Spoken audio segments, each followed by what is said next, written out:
Muito respeito com a camisa tricolor, filho da...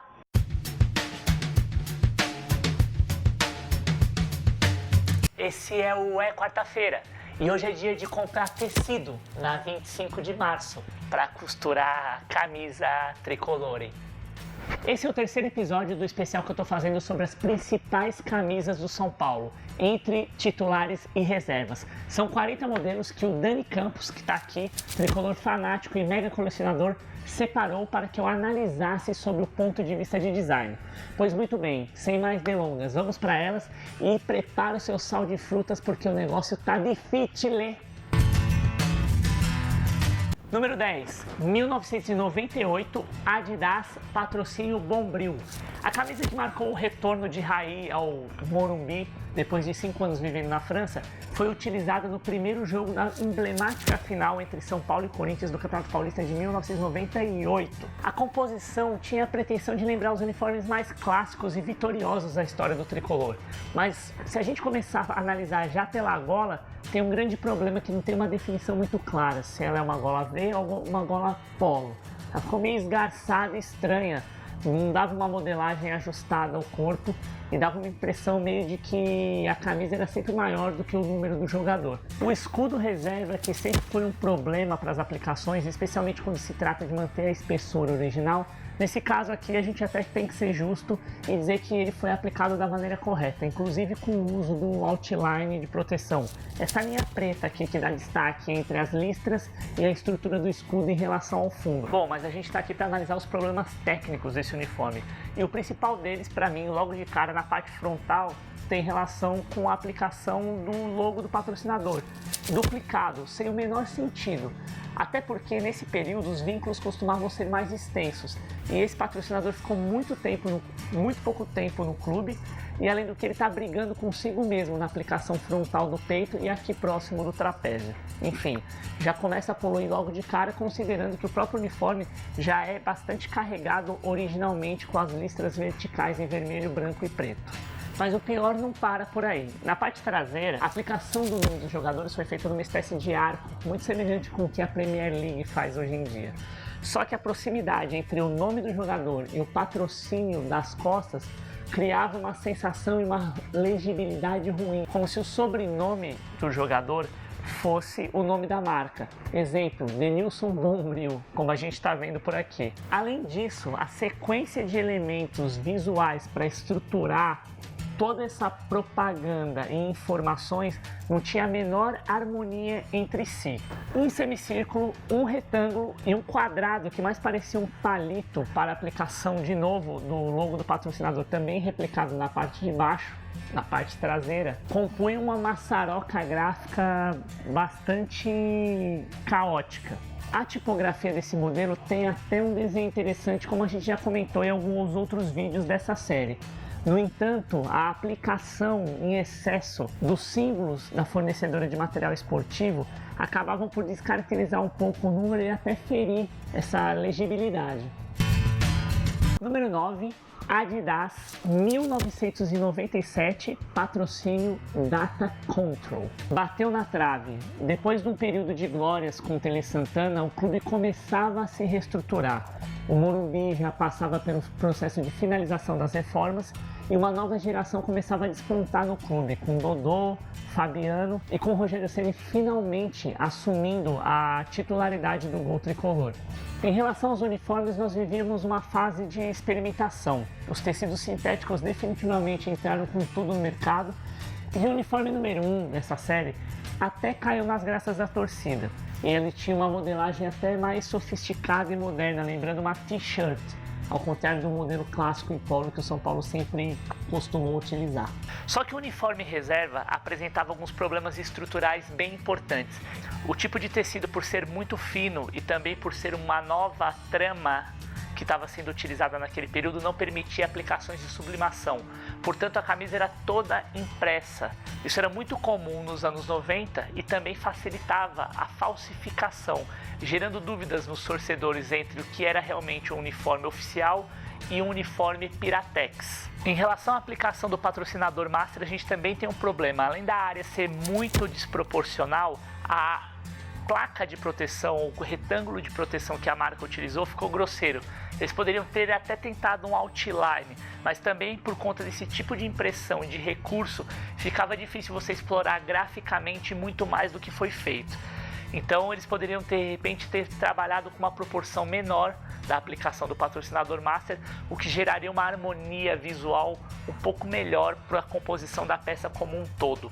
Os modelos de manga comprida, que sempre foram um clássico do São Paulo, principalmente nos jogos da Libertadores, nesse caso aqui tinha um problema estrutural bastante importante em relação aos punhos, que depois de algumas lavagens esgarçavam e perdiam a forma, logo o sentido de existirem. Seria mais interessante se a manga fosse cortada reta. Alguns jogadores até faziam isso durante alguns jogos para não ficar atrapalhando a sua movimentação. Na parte traseira, o mesmo princípio adotado na frontal foi replicado, que é a aplicação do logotipo do patrocinador nessa área de proteção em branco, que é um retângulo que, enfim, vai ultrapassando e sobrepondo as listas. Fica muito desproporcional, a gente já comentou sobre isso. E tem um segredinho aqui, uma mensagem subliminar meio Jequiti. Como você pode perceber, umas marcas d'água com as 3 listras do fornecedor de materiais esportivos geram um efeito brilhante, principalmente nos jogos à noite, o que é super brega. Número 8. Penalty Tan 1994-1995.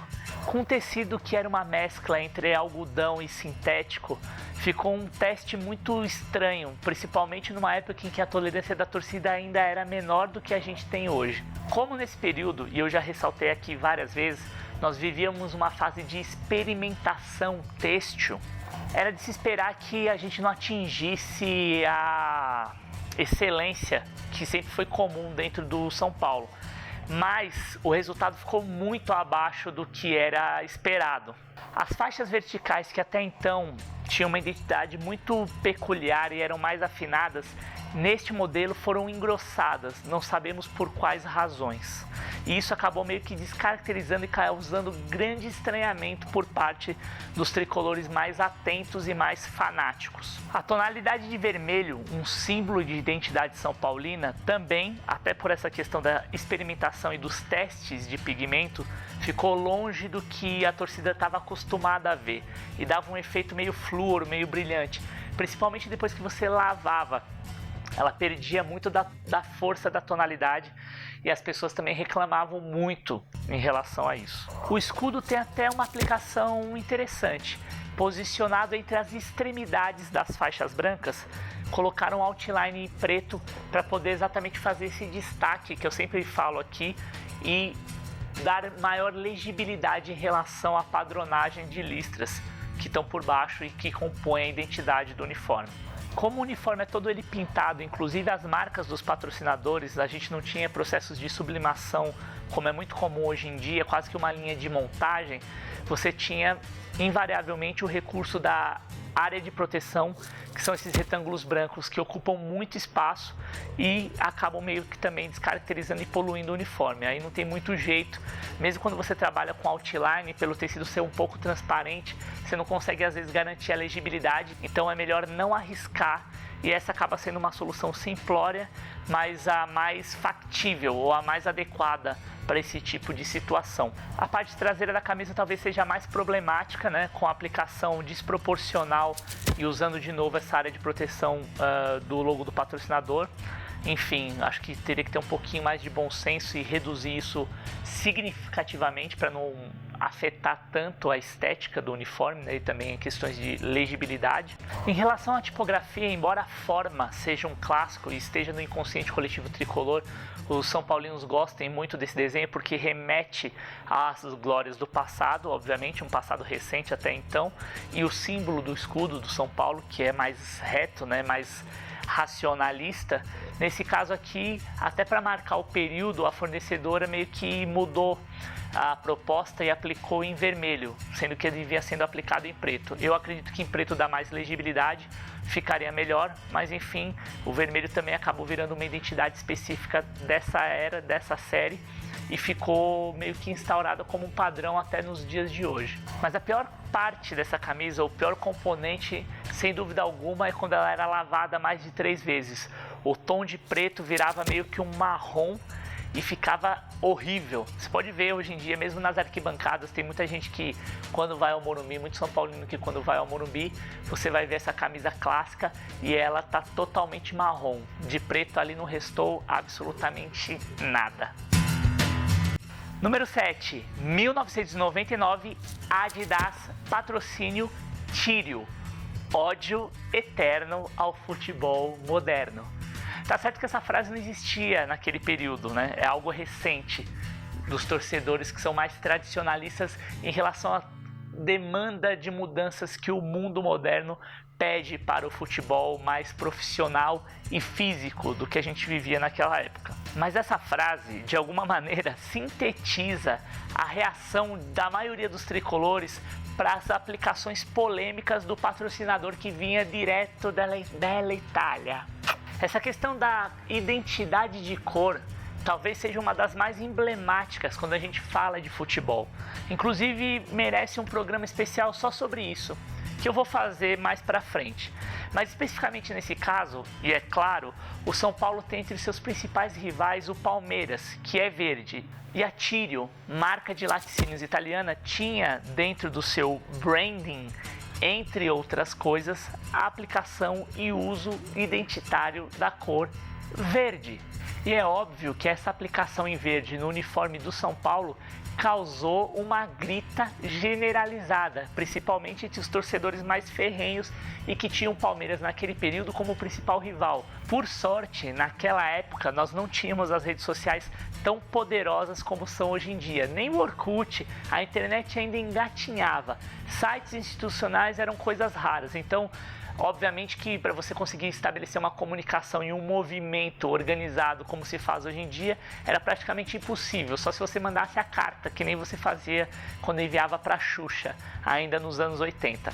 Eu estou ficando velho. Bom, tirando isso, que já é um motivo mais do que suficiente para deixar esses malucos ainda mais delirantes, fora isso, ainda nós tínhamos uma série de outras questões técnicas que fizeram com que esse uniforme não deixasse a menor saudade entre os torcedores mais fanáticos e mesmo aqueles mais tranquilos que não aceitavam esse modelo de jeito nenhum. Bom, primeira coisa, não ganhou título nenhum, então geralmente quando a camisa é vencedora, ela acaba criando uma aura em torno dos seus aficionados que acaba deixando passar algum defeito ou outro, mas nesse caso nem isso, não ganharam nada.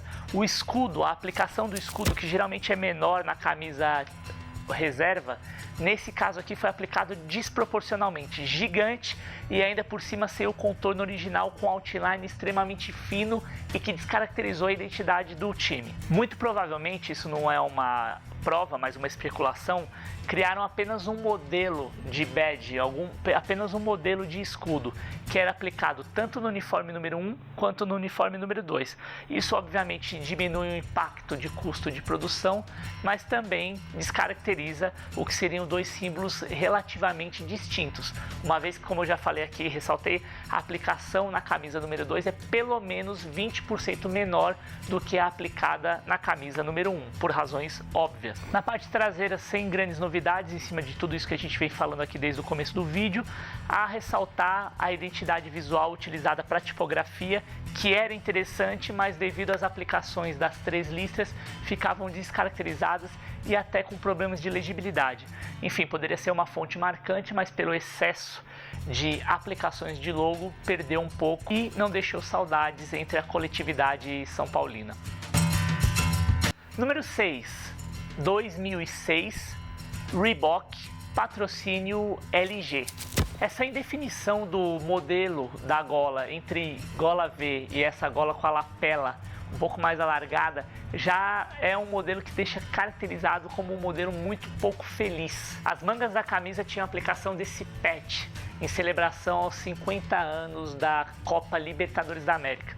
Um desenho que, enfim, marcou um período, mas era muito mal ajambrado, muito mal executado. E além do que desproporcional, né? Acabava roubando espaço de um possível patrocinador que na época das mangas ainda era raro, quase que inexistente, mas era um elemento de poluição muito evidente que não acrescentava muita coisa. Afinal, a competição, embora seja importante e seja a principal que o tricolor gosta de participar, você está fazendo propaganda da competição e não de uma conquista específica daquele período. O estranho é que parece uma sina, né? Porque de novo o verde está perseguindo o time paulista e esse tipo de selo era meio que obrigado a ser utilizado. Não era um uso liberado assim de maneira free, você tinha as pressões por conta do organizador do torneio que sugeriam de uma maneira mais forte que o uniforme fosse utilizado com o selo de comemoração. Clube que ganha muito não pode reclamar, mas você tinha aqui nas laterais as aplicações dos patrocinadores, o logotipo dos patrocinadores, o selo de tricampeão brasileiro naquele período e de primeiro hexacampeão brasileiro. Isso tudo na frente, ou seja, você tem uma quantidade de elementos que você tem que acomodar aqui. Mas na parte traseira é onde o bicho pega realmente. Você tem uma área de proteção que simplesmente aniquilou e descaracterizou completamente o uniforme, fazendo uma área de mancha vermelha para aplicação dos nomes, patrocínios e números dos jogadores. Sem dúvida nenhuma, esse tipo de recurso é muito pobre porque é o mais óbvio a ser feito e o mais objetivo. Não há uma sofisticação na composição, o que empobrece o material, né? Você desvaloriza um ativo importante que é o uniforme, a materialização das emoções. Mas ainda tem coisas piores aqui. Por exemplo, nessa época você já tinha aquela tentativa de sobrepor o número de aplicações do símbolo do fornecedor de material esportivo. A gente chegou à bizarrice de ter mais de 11 em determinados modelos. E aqui você já via um ensaio do que seria isso que veio a seguir, né? Você já tem mais aplicações do que seria o necessário e o razoável. Todo mundo tentando tirar uma casquinha desse período vencedor do tricolor. Número 5. Pênalti patrocínio Motorola. Ave Maria. Embora essa seja uma fonte de receita super importante e até de aplicação de marca alternativa para você tentar cativar outros torcedores que não os do consumo local, mas por exemplo colecionadores que têm admiração pelo São Paulo que são de outros países, é quase sempre um parto você conseguir convencer o Conselho do São Paulo a liberar para ações o marketing para a criação de outros produtos que levem a insígnia são paulina e possam utilizar cores que não sejam as estritas e definidas pelos regulamentos do estatuto do clube, que é bastante restritivo. Só que tem um problema aí, que se a gente levar em consideração ao pé da letra a frieza e ao rigor da lei o que está determinado dentro do estatuto, o time do São Paulo já vem utilizando uniformes alternativos completamente diferentes do que seriam a sua padronagem original. E aí, ou isso é deixado para lá meio que de propósito, ou realmente as pessoas não se deram conta que essas descaracterizações acabam criando Frankensteins e outras identidades que não a original do São Paulo. Tecnicamente, o São Paulo já tem atuado com uniformes alternativos há muitos e muitos anos. Esse modelo, por exemplo, é uma descaracterização completa. A começar não só pela espessura das faixas verticais, completamente desvinculadas de qualquer regulamento ou símbolo identitário que conste nas regras de execução e replicação do uniforme. As laterais da camisa com essas faixas brancas engrossadas não tem o menor sentido e não constam do regulamento, já são uma evidência de que esse é um uniforme alternativo, já tem um desenho não original. Pior, as limitações técnicas utilizadas para a concepção desse modelo, sem dúvida alguma, a deixam entre as camisas mais horrendas do tricolor em todos os tempos. Vou citar aqui alguns exemplos para a gente conseguir evidenciar tudo isso. Número 1, desproporção e descaracterização do escudo. A desproporção está no tamanho da aplicação, que, como eu já repeti aqui várias vezes, no uniforme reserva do São Paulo é pelo menos 20% menor do que o original.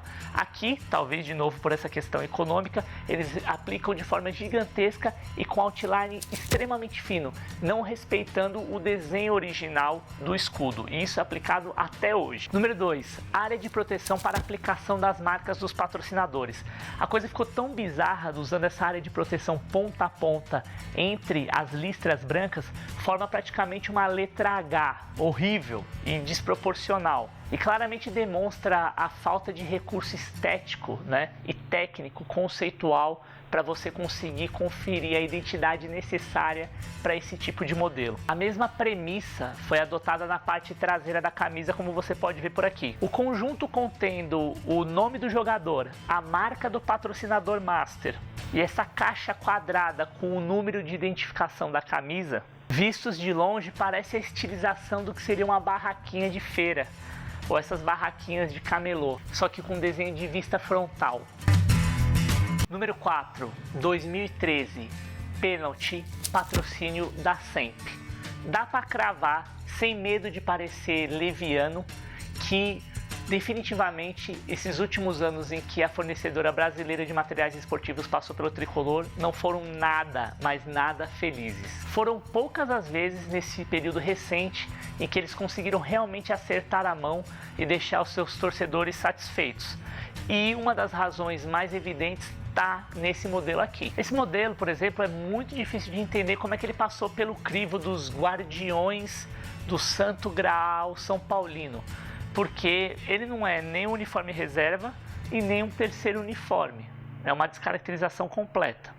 A área preta que compõe os trapézios, ombros e parte da frente do peito não fazem parte do regramento original do uniforme reserva tricolor. Em relação à aplicação do logotipo do fornecedor de materiais esportivos, eles poderiam muito bem ter utilizado um outline branco ou mesmo posicionar entre a faixa preta, mas como quiseram ganhar mais espaço e amplitude, fizeram essa faixa aqui, que mais parece aquelas faixas de uso de luto ou em homenagem póstuma. Enfim, perderam uma oportunidade de dar um destaque até, porque se ele fica posicionado só na faixa, ele ficaria mais evidenciado do que só com esse retângulo de proteção intercalando uma faixa na outra. Na parte de baixo, para a gente também não ser só negativista, a gente tem a aplicação do logotipo do patrocinador master em vermelho, que se integra com as cores do clube e com o uso do outline bastante proporcional e encaixado entre as faixas, o que realmente deu uma salvada nesse uniforme. Agora, na parte traseira, realmente não há nada que a gente consiga elogiar. A área de aplicação para uso da marca do patrocinador master já começa a destruir o que seria uma tentativa de organizar essas informações. Eles optaram por fazer a aplicação do nome do patrocinador por extenso, ao invés de só Semp Toshiba, o que ocupou uma área enorme, quase que as costas inteiras da camisa. A fonte utilizada pela fornecedora de materiais esportivos, além de não ser uma fonte exclusiva, era fonte parte do seu branding guide, ou seja, era uma fonte de identidade de marca da Penalty e não do São Paulo. Além disso, tinha problemas de legibilidade bastante importantes, principalmente nos jogos à noite e quando você contrastava em vermelho, como era o caso aqui, aplicado sobre essas faixas verticais multicoloridas. Não bastasse isso, ela ainda tinha um outro elemento de poluição, que era esse outline de contorno em relação à frente e às costas para sustentar a camisa aplicada nas faixas, para sustentar os números aplicados nas faixas. E outra, para grafar o nome dos jogadores, a tipografia utilizada, ou a fonte, se você preferir, não tinha qualquer relação com o número, o que, se a gente for pensar como projeto visual, é um erro bastante elementar. Agora vamos para o top 3 da ruindade. 2015, pênalti, patrocínio sócio-torcedor. Cara, se isso aqui não é uma camisa alternativa, um uniforme número 3, eu não sei mais o que é. A começar pela análise das listras verticais vermelhas e pretas, que se a gente comparar com o uniforme mais clássico que está aqui, olha uma em relação à outra, está pelo menos o dobro da espessura. E as listras brancas pelo menos 5 vezes mais grossas do que seria o desenho clássico original São Paulino. O preenchimento dos trapézios e ombros com a extensão das listras descendo pelas mangas é algo de extremo mau gosto. Mas quando você pensa que já viu tudo de ruim, ainda tem a parte das costas. A tipografia é um capítulo à parte, né? Uma fonte espessa e fina ao mesmo tempo, que perde legibilidade se a gente usar como referência as manchas visuais que a gente tem nos topos e na base, sem qualquer relação ou identidade histórica com a marca São Paulo, por exemplo. E claramente foi uma camisa meio que feita ali a toque de caixa, porque o vínculo com a empresa de fornecimento de materiais esportivos já havia se encerrado, era a última entrega, enfim, foi aquela coisa ali entregue daquele jeito. Número 2, Under Armour 2015, alternativo e comemorativo. Cara, você tem uma oportunidade de ouro para construir um produto realmente matador. E os elementos para você se fortalecer conceitualmente em torno disso não faltam. A começar pela conclusão de carreira de um dos maiores ídolos do clube e da história do futebol brasileiro. 2. A possibilidade, com a anuência da diretoria e do conselho, de utilizar um uniforme alternativo dentro do estádio do Morumbi e solidificar essa cultura de uma vez por todas. Por fim, e não menos importante, o fortalecimento da parceria com uma marca reconhecida internacionalmente por ter grande design e performance. Você mistura tudo isso e o resultado final é uma bosta. A tristeza já começa aqui pela indefinição dos tons de vermelho, que circulam e brincam entre tons de marrom, bordô, vinho, enfim, não se sabe exatamente qual é a cor que vai predominar e caracterizar este modelo. As faixas, que são um elemento identitário super importante e são aplicadas horizontalmente no uniforme número 1, aqui como alternativa foram aplicadas na vertical, centralizadas. Sendo que, como detalhe, para oferecer, conceitualmente nobreza, eles fizeram a aplicação de uma faixa dourada vertical no centro, que em contraste com o tom de vermelho, marrom, bordô, como eu já falei aqui, deu uma sensação de ser um mostarda estragado ou um mostarda envelhecido. O escudo também segue essa mesma onda e foi feito monocromático nesse dourado meio amostardado. Horrível, não dá a menor legibilidade e perde completamente o sentido de aplicação. Poderia ser feito, por exemplo, num tom em vermelho, funcionaria muito melhor e daria muito mais credibilidade para essa tentativa de criar uma nova aplicação de escudo em monocromia. As estrelas aplicadas em outline também dourado, além de ser um elemento que ficou extremamente poluído, perdeu a pouca legibilidade que já tinha. No barramento inferior, a marca de um dos patrocinadores é feita e projetada sobre uma estrutura retangular que é muito mal solucionada e que não dá contraste e nem legibilidade para quem está ajudando o clube naquele momento. Além disso, a sobreposição sobre as faixas cria um ruído que não trabalha a área de proteção dessa marca, né? Então você tem um erro importante de aplicação no sentido de proteger essa área que geralmente fica em torno de toda a marca. Ela tem uma área invisível de proteção que é para exatamente garantir a sua legibilidade e não imacular o seu desenho. Nas costas da camisa, o mesmo princípio é adotado. Os números grafados nesse tom de dourado meio amostardado não dão legibilidade alguma e se fundem numa mancha com o que é a cor em tons de vermelho dessa peça. Ou seja, cumprir a função de informar ao torcedor que está dentro do estádio qual seria, respectivamente, cada jogador através da identificação ficou inviável. Ou seja, o número ali torna-se simplesmente um adorno, um elemento de decoração sem qualquer função. E para finalizar a assinatura dessa peça que é péssima, a aplicação da marca do patrocinador no barramento, além de ter uma desproporcionalidade, ainda assim não consegue dar legibilidade suficiente devido à massa de elementos que estão acomodados nesse retângulo. Número 1. Pênalti 2013. Desafio do balde de vômito. Definitivamente não dá para chamar essa peça de um trabalho profissional. O conceito por trás dessa peça era identificar o time do São Paulo com a cor vermelha, em detrimento aos seus rivais da capital, Santos, que originalmente é conhecido como time branco, Corinthians, que é conhecido como alvinegro, mas usa o preto como a cor principal, e o Palmeiras, que todo mundo sabe é verde. Como o São Paulo é o diferentão dos três e usa o tricolor, a ideia do departamento de comunicação naquele período era utilizar o vermelho como a cor identitária do São Paulo. Para isso foi feita toda uma campanha chamada Vermelho Cor da Raça. E o estádio do Morumbi foi todo coberto com cadeiras vermelhas e os setores também uniformizados. Antigamente o estádio era todo colorido, como você pode ver aqui, e ficou assim. Além de ser um tiro no pé, porque na verdade esse elemento identitário do São Paulo de ser tricolor realmente sempre o caracterizou como um clube distinto dos seus principais rivais e, sobretudo, a aplicação, especificamente no que se refere ao uniforme, foi um verdadeiro desastre.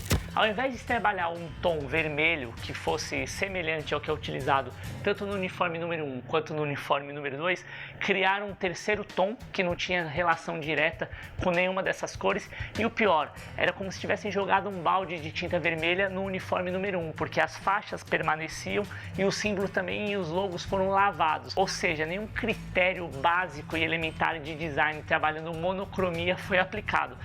Uma outra oportunidade de ouro que foi jogada no lixo. Geralmente, quando os clubes europeus, e a gente tem vários exemplos aqui de uniformes alternativos que fizeram grande sucesso entre os torcedores mais tradicionalistas, eles utilizavam o quê? Às vezes uma cor um tom abaixo ou ainda o branco como contraste, não teria problema algum trabalhar com um símbolo, por exemplo, aplicado do lado esquerdo somente em branco ou num tom rebaixado de vermelho, além da aplicação da marca em branco ou de novo nesse tom rebaixado. O fato é que essa ideia de manchar a camisa toda de vermelho para demonstrar essa raça foi um tiro pela culatra, porque esteticamente é um desastre. Na parte traseira você mantém o mesmo princípio e não consegue identificar absolutamente nada, nem nome de jogador, nem símbolos e nem sequer o patrocínio. Sem dúvida alguma, um dos piores uniformes do São Paulo de todos os tempos. E aí, curtiu a terceira parte desse especial com as principais camisas tricolores? Bom, até agora já foram 30, faltam só mais 10. E eu gostaria de agradecer muitíssimo a você que tem dado uma puta força pro canal, compartilhando, mandando sugestões. Lembrando que eu vou atender todas as sugestões, nós vamos falar sobre todos os clubes brasileiros. Então não esquece de compartilhar esse vídeo, dá o seu joinha se você curtiu, toca o sinetinha para você receber notificações toda vez que tiver vídeo novo e fica ligado nas nossas redes sociais que estão aparecendo aqui, Instagram, Facebook, enfim, manda e-mail se você tiver alguma dúvida ou quiser um tema especial, quer fazer parceria, quer anunciar no canal, enfim, quer fazer um collab, manda notícias, manda um sinal de fumaça, compartilhe sem moderação, porque aqui não é quarta-feira, design e esporte de um jeito que ninguém soube explicar para você até agora. Valeu!